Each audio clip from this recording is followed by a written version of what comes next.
Hello friends, myself Patel Dikshita from Ashwamik Vidyalay Killa Pardi.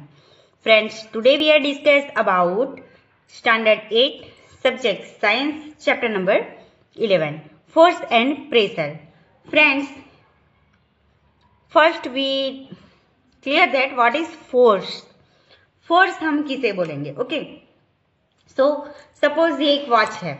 So watch ऐसे की ऐसे ही रहेगी जब तक मैं उसे यहां से वहां नहीं करूं, because it is non live object. Okay, so इससे अगर मैं यहां से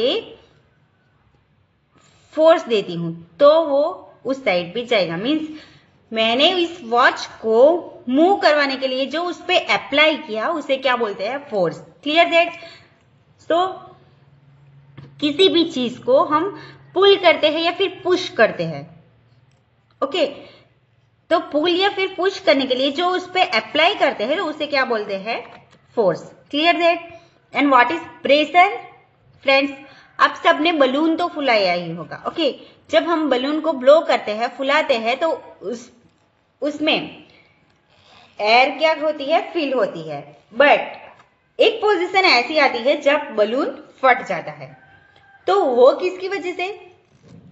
बिकॉज बलून के अंदर जो एयर है उस एयर का प्रेशर उस पे बना रहता है. ओके, सो उसी की वजह से क्या होता है? बलून फूट जाता है. Okay, so let's we start. In class 7 you have learn now how object move. So object move कैसे करते हैं उसके बारे में हमने स्टैंडर्ड 7 में डिस्कस किया था. Do you recall how can decide whether N object is moving faster than the other? What does the distance moved by an object in unit time indicate? You also know that a moving object like a ball rolling on the ground slows down. Sometimes it may change its direction of motion. It is also possible that the ball may slow down and also change its direction. Have you ever wondered what makes an object slow down or go faster or change its direction of motion? So friends, आप सबने देखा होगा कि हम जब ball को throw करते हैं. ओके, सो बॉल को हमने क्या किया? यस, ग्राउंड पे बॉल को थ्रो किया. तो हम जब थ्रो करते हैं तो बॉल जो है वो रोल होने लगता है. ओके, मूवमेंट करने लगता है. बट एक टाइम ऐसा आता है जब बॉल स्लो हो जाता है एंड कभी कभी रुक जाता है, नहीं तो फिर अपनी पोजीशन, जो मोशन की पोजीशन है, उस गति की पोजीशन है, वो चेंज कर देता है. तो friends, do you know how it's possible? ये कैसे होता है? सपोज मैंने ये पेन को यहां से इस तरह से धक्का दिया. ओके, सो ये पेन मूव कर रही है. ओके, सो ये पेन मूव करते करते उसकी ये स्टॉप हो गई. ओके, एंड वापस चलने लगी. तो ये जो पेन मूव कर रही है तो उसके पीछे क्या है? ओके, ये ऐसे ही मैंने इसे रख दिया तो ये पेन को मैंने ऐसे ही रख दिया. ओके, बट जब मैं उस पर फोर्स अप्लाई करूंगी तो वो क्या होगी? मूव होने लगेगी. ओके, एंड ऐसा टाइम आएगा जबकि ये पेन अटक जाएगी, स्टॉप हो जाएगी. सो ये किसकी वजह से होगा? बिकॉज उसके ऊपर जो फोर्स लगा है तो वो कम हो जाएगा. ओके, उसी की वजह से वो क्या करता है? उसकी जो मोशन है उसकी स्पीड है वो कम हो जाएगी. ओके, या फिर कभी कभी ऐसा होता है कि हम ज्यादा फोर्स देते रहते हैं तो वो जो भी ऑब्जेक्ट है तो वो ऑब्जेक्ट फास्ट हो जाता है, या फिर कम फोर्स से वो स्लो हो जाता है. लाइक आपने क्रिकेट देखा होगा, तो क्रिकेट में जब बॉल को बहुत ज्यादा फोर्स दिया जाता है बैट से तो सपोज 6 भी हो जाता है, एंड अगर कम फोर्स दिया जाए तो वो बॉल स्लो मूव करता है. Okay, let us recall some of our everyday experience. What do you do to take a football move? So हम फुटबॉल को मूव करने के लिए क्या करते हैं? उसे थ्रो करते हैं. Okay, what do you do make a moving ball move faster? So कोई भी बॉल को ज्यादा फास्ट करने के लिए हम क्या करेंगे? उसे ज्यादा फोर्स उस पर अप्लाई करेंगे. How goes the goalkeeper stop the ball? So goalkeeper आप यहाँ पे देख सकते हो कि एक बॉल आया तो उसे गोलकीपर ने क्या किया, उसके अपोजिट फोर्स अप्लाई करके उसे स्टॉप कर दिया। A hockey player changes the direction of the moving ball with a flick of the stick. How do fielders stop a ball hit by a batsman? So ये hockey का जो ball जा रहा होता है तो हॉकी प्लेयर क्या करता है, हॉकी से उसकी डायरेक्शन चेंज कर देता है। मीन्स उस पे हॉकी से अपोजिट साइड में या फिर दूसरे डायरेक्शन में उस पर फोर्स अप्लाई करता है एंड उसकी डायरेक्शन चेंज कर देता है। एंड जो बैट्समैन ने बॉल फेंका है, जो हिट किया है, तो उस बॉल को रन होने से बचाने के लिए ये जो फील्डर्स है वो क्या करता है, उसके ऑपोजिट उस पर फोर्स लगाता है तो वो स्टॉप हो जाएगा।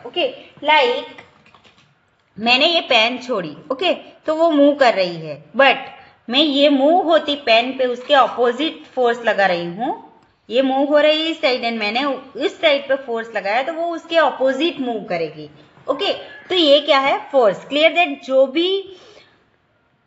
जो भी ऑब्जेक्ट हो तो उसे फास्ट करना है, स्लो करना है, उसका डायरेक्शन चेंज करना है, तो उस पे क्या लगाना पड़ता है, force. Clear that? So I hope you understand that. Now we often say that a force has been applied on a ball when it is kicked, pushed, thrown or flicked. What is the force? What can it do to bodies on which it is applied? We shall seek answer to such question in this chapter. So, आपने देखा होगा कि ball कब movement करता है, उसे kick किया जाए, पुश किया जाए, थ्रो किया जाए, उसे फ्लिक किया जाए तो वो मूव करता है। बट एक्चुअल में फोर्स है क्या, उसके बारे में हम इस चैप्टर में डिस्कस करेंगे। Now let's know about force. A push और अ पुल। पुश मीन्स धक्का देना एंड पुल मीन्स खींचना। Action like picking, opening, shutting, kicking, hitting, lifting, flicking, pushing, pulling are often used to describe certain tasks. Each of these actions usually result in some kind of change in the state of motion of an object. Can these terms be replaced with one or more terms? Let us find out. So, ये जो सारे actions है, pick करना means उठाना, open करना, shooting करना, kicking करना, hitting करना, लिफ्टिंग करना, फ्लिकिंग करना, पुश करना, पुल करना, तो ये सारे टास्क जो है उसमें चेंज हम कर सकते हैं, उसके मोशन में भी चेंज कर सकते हैं। सो किस तरह से वो अब हम देखेंगे। So now look at here activity 11.1 table 11.1 gives some example of familiar situation involving motion of objects. You can add more such situation or replace those given here. Try to identify action involved in each case as a push and or a pull and record your observation. One example has been given to help you. So यहाँ पे एक example दिया गया है, इस पे से हमें कौन सा एक्शन कर सकते हैं हम, वो यहाँ पे लिखना है। सो यहाँ पे एक डिस्क्रिप्शन दिया गया है सिचुएशन का, like moving a book placed on a table. So table पे सपोज एक बुक रखी है, तो हम क्या करेंगे, उसे पुश कर सकते हैं, पुल कर सकते हैं, लिफ्ट कर सकते हैं। उसे पुल कर सकते हैं, पुश कर सकते हैं एंड लिफ्ट कर सकते हैं। लिफ्टिंग कर सकते हैं, बट उसे शूटिंग नहीं कर सकते, थ्रोइंग नहीं कर सकते। Then action can be group as a push और पुल, तो उसे पुश भी कर सकते हैं एंड पुल भी कर सकते हैं। यस। नाउ ओपनिंग और shooting a door. So opening या फिर शटिंग करते हैं डोर को, तो क्या करते हैं, हम उसे पुश करेंगे। सो यहाँ पे पुशिंग, पुल भी कर सकते हैं, सो पुलिंग। देन उसे हम लिफ्ट नहीं कर सकते, लिफ्टिंग नहीं कर सकते, हिट भी नहीं कर सकते, किक भी नहीं कर सकते, थ्रो भी नहीं कर सकते, फ्लाइंग भी नहीं कर सकते। सो पुश या फिर पुल कर सकते हैं। देन उसे लिफ्टिंग, डोर को एक जगह से दूसरी जगह हम नहीं ले जा सकते। ओके, सो उसे हम पुल कर सकते हैं, यस, एंड पुल कर सकते हैं, yes. Okay, now drawing a bucket of water from a well. So bucket को वेल से ड्रॉ करना। ओके, सो उसमें क्या होगा, हम उसे पुश कर सकते हैं, yes, pushing, pulling, then lifting, उसे हम लिफ्ट भी कर सकते हैं। देन उसे क्या कर सकते हैं, हीट कर सकते हैं, नो, पिक कर सकते हैं। Okay, so it is picking. Now हम उसे पुल पुश कर सकते हैं। ओके, पुश भी कर सकते हैं और पुल भी कर सकते हैं, तो दोनों में क्या आएगा, yes. Now a football player taking a penalty kick. So उसने पेनल्टी किक किया, मीन्स उसने क्या किया, पुश किया, pushing, then kicking, then throw भी कर सकता है वो, so throwing, okay, and shooting. So वो पुल नहीं कर सकता, मीन्स नो, पुश कर सकता है, means yes. Clear that? Now a cricket ball hit by batsman. So friends, ये तीन जो है, cricket ball hit by a batsman, moving a loaded cart and opening a drawer. So ये तीनों के actions and action can be group as, आपको अपनी book में लिखना है, ये आपका होमवर्क है। Clear that? Now do you notice that each of the actions can be group as a pull or a push or both? Can we infer from these that to move an object it has to be pushed or pulled? सो इससे आपने notice किया होगा कि कोई भी object को हम अगर उसकी पोजीशन चेंज करना चाहते हैं तो उस ऑब्जेक्ट को हम पुल या फिर उसे पुश करना ही पड़ेगा। ओके, पुल या फिर पुश करेंगे मीन्स उस पे फोर्स लगाएंगे तो क्या होगा, वो मूव होगा। Okay, so in science a push और a pull on an object is called a force.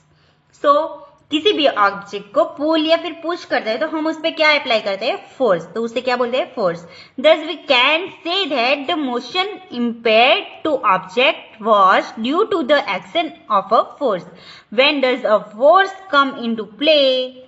So कब ये फोर्स प्लेइंग में कन्वर्ट हो जाता है? So let's find out. So हम फाइंड आउट करेंगे।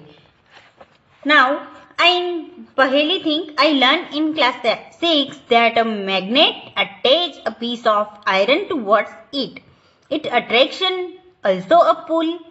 What about repulsion between similar poles of two magnets?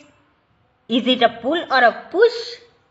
So yes, because आपने देखा होगा स्टैंडर्ड 6 में कि दोनों मैग्नेट, ओके, मैग्नेट पे क्या होता है, मैग्नेट इस टाइप का होता है, यहाँ पे नॉर्थ पोल एंड यहाँ पे साउथ पोल। ओके, सो ये दोनों north and south. So suppose एक दूसरा मैग्नेट है, यहाँ पे साउथ है, इन यहाँ पे नॉर्थ है, तो ये दोनों अट्रैक्ट होंगे एक दूसरे से।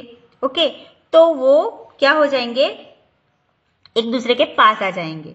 देन सपोज यहाँ पे एन हो एंड सब यहाँ पे एस हो, तो ये दोनों में अट्रैक्शन नहीं होगा, ये एक दूसरे से दूर भागेंगे। तो ये भी क्या एक फोर्स है, ये भी पुल और पुश है। यस, बिकॉज उस पे फोर्स लगता है, मैग्नेटिक फोर्स लगने की वजह से क्या होता है, ये दोनों दूर जाते हैं। Clear that? Now move to the next topic. It is force are due to an interaction. So friends, look at here. Suppose a man is standing behind a stationary car. Will the car move due to his presence? So क्या एक man एक car के पीछे खड़ा है तो वो car उसकी प्रेजेंस में मूव करेगी. Suppose the man now being to push the car, that is he apply a force on it. The car may begin to move in the direction of the applied force. So ये man जो car के पीछे खड़ा है तो car move नहीं करेगी, but उसने क्या किया, कार को फोर्स दिया पीछे से. ओके, उसे धक्का दिया, उसे एक फोर्स अप्लाई किया उस पे, तो वो जिस डायरेक्शन में फोर्स अप्लाई हुआ है उस डायरेक्शन में मूव करेगी. Clear that? सपोज इस मैन ने सपोज कार को आगे से पीछे तरफ धक्का दिया होगा तो कार क्या करती, पीछे की ओर मूव करती. Not that the man has to push the car to make it move. Okay, so man क्या करता है, कार को मूव करने के लिए उसे क्या करता है, उस डायरेक्शन में उसे उस डायरेक्शन में उसे मूव करने के लिए क्या करता है, फोर्स अप्लाई करता है. नाउ हु इज पुशिंग हुम?